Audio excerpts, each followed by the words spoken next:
እነ ዶክተር አምባቸውም ሲገደሉ የኦዲፒ ጽህፈት ቤት ሰብስቦን አማራዎች ተፋጁ ተባለ። ያንን ዶክመንት አዳነች ነች ያቀረበችው። አማራዎች እርስ በርስ ተገዳደሉ፣ ወሎዎች ጎንደርን ገደሉ፣ ተጠቃሚው ደግሞ ጎጃሜዎች ሆኑ ተባለ። በዚህ ይሄንን ወስዳችሁ ፌስቡክ ላይ ሚዲያ ላይ ለህዝቡም ኮሙኒኬት መደረግ ያለበት ወሎዎች ጎንደርን ገደሉ፣ ተጠቃሚው ደግሞ ጎጃም ተባለ። ይሄ ቋንቋ ኢንፎርማሊ የሚነገር ነው ወይስ የፓርቲ ቋንቋ ነው? ምልኬሳ ፎርማሊ የሚነገር ቋንቋ ነው ወይ? ይሄ ምንድነው?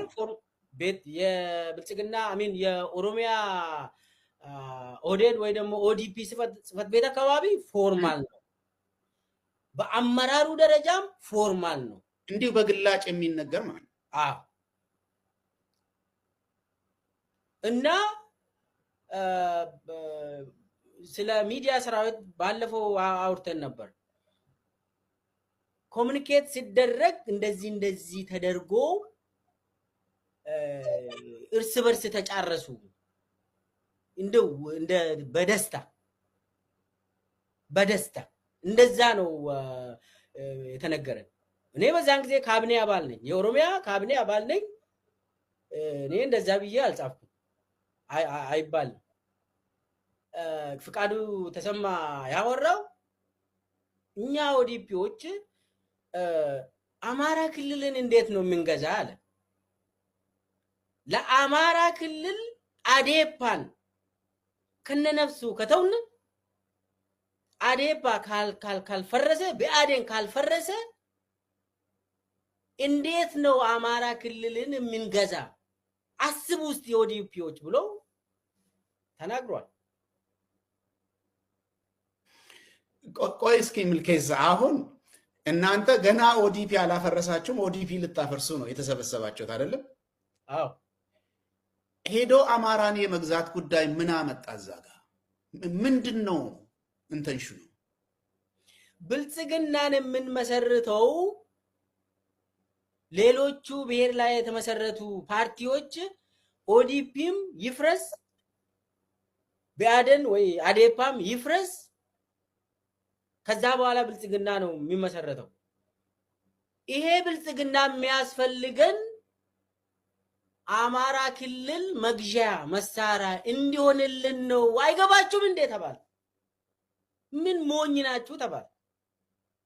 አስብ። እኔ ያልኩት ኦዲፒ በዚህ ሰዓት መፍረስ የለበትም ነው ያልኩት። የብልጽግና መመስረቻ ዋናው ስልጣንን ሰብስቦ በአንድ ሰው እጅ ስለሚያስገባ ያ ሰውየው ደግሞ አብይ አህመድ ስለሚባል ከአማራ ክልልም ከኦሮሚያም ከደቡብም ከሶማሌም ከአፋርም ከሁሉም ቦታ ኤክሰፕት ትግራይ፣ ያው ትግራይ ህወሓት እምቢ ስላለ እሱ ራሱን ችሎ ነው የቆየው። ሌላው ከሌላው ሰብስበ በአንድ ሰው እጅ ስታስረክብ ይሄ ለኢትዮጵያ አይሆንም ብዬ ነው እኔ የሚያስበው። ለኢትዮጵያ ዲሰንትራላይዝድ የሆነ የፓርቲ ሲስተም ነው የሚያስፈልገው ብዬ ነው እኔ የሚያስበው ማምነው። ለዛም ነው እኔ የሙስና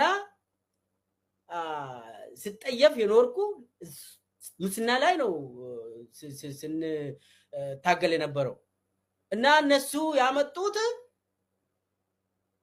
ሁለተኛ ምክንያት ብሎ ያቀረቡት ብልጽግና የሚያስፈልገን አማራ ክልልን እንዴት ነው የምንገዛ ነው የተባለው። ስለዚህ ሌላ ጊዜም ስለ አንዳንድ የአማራ ክልል አመራሮች ለኔም የተናገረ አለ። ለምሳሌ ስለ ዮሐንስ ቦያለው አቶ ዮሐንስ ቦያለው እኔ ከብልጽግና ስመሰርቱ እዛው ነበርኩኝ። ኦዲፒ ሲያፈርሱ አዳማ ላይ አልተካፈልኩም። እኔ ስብሰባውን ረግጬ ወጣሁ። ከዛ በኋላ አብይ ጠርቶኝ ገምግሞኝ ነበር። በዛን ጊዜ 2 ሰዓት ኮንቨርሴሽን ነበረን ከአብይ ጋር። እዛ ውስጥ የሆነች ነገር ልናገር። አንድ እዛ አማራ ክልል አማራ ምል ሰውዬ አለ ዮሐንስ ባለው የሚባል ይለኛል አብይ። እሱን አሳየዋለሁ አለ።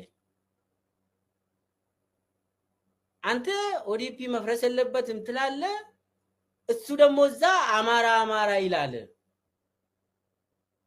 እና አሳየዋለሁ አለ። እንግዲህ እቺ ነገር ለኔም ነች ብዬ ወስጃለሁ በዛ ሰዓት። እና ሌሎችም ነገሮች አሉ፣ ብዙ እዛ ውስጥ አልገባም። ሌላ ጊዜ በሰፊው ማውራት እንችላለን። ስለዚህ አሁን ማለት የፈለኩት ታዬ ደንደዓ ያየውን የሰማውን ያለ ምንም ሞትን ሁሉ አሸንፎ ነው የተናገረው። እኛ መናገር ያቃተን አፋችን የሆነ ነገር ተሸብቦ የነበረውን ጉዳይ አውጥቶ ለህዝቡ ተናገረ። በተለይ በአማራ ጉዳይ እሱ ባይዞ የአማራ ጥላቻ አብይ ለአማራ ጥላቻ ያለው እንትን ዲፕ ነው፣ በጣም ዲፕ ነው። ምን ያመጣሉ ነው? አሁን ደጋግሞ አንድ የሚሉት ነገር አለ። በነገራችን ላይ እንዳላስረዝምበት አይተው እንደሆነ ከታንክና ከምን ያለስ በጦርነት ያልቻሉን በምን ሊያደርጉ ነው? ይሄ እኮ ታንክ አይደለም። የሚበላው ያጣ ሰው፣ በዳቦ የመጣህበት ሰው፣ አንድ ማህበረሰብ ወይ የማህበረሰብ ክፍል ከዚህ የበለጠ ምንም አይመጣም ብሎ ከቆረጠ ከታንክ ከጀት ይበልጣል። አንዱ ሁለተኛ በሰላማዊ ትግል የሚንቀሳቀስ በተለይ ደግሞ ኮዙ ሁሉን የሚያነቃንቅና የሚያሳትፍ ሞራላዊ ልዕልና ያለው የበላይነት ያለው ኮዝ ይዞ የሚነሳ ከሆነ በቀላሉ ሊቋቋሙ አይችልም። ሎክ ዘመቻቸውን ከጀመሩ 1 ወር ነው። ካጧጧፉት ወደ 2 ሳምንት ቢሆን ነው። የስርዓቱ ወደ ስልጣን ከመጣ እንዳሁኑ ከቀበሌ እስከ ቀበሌ ተነቅንቆ አያውቅም። ነቀነቁት ማለት ነው።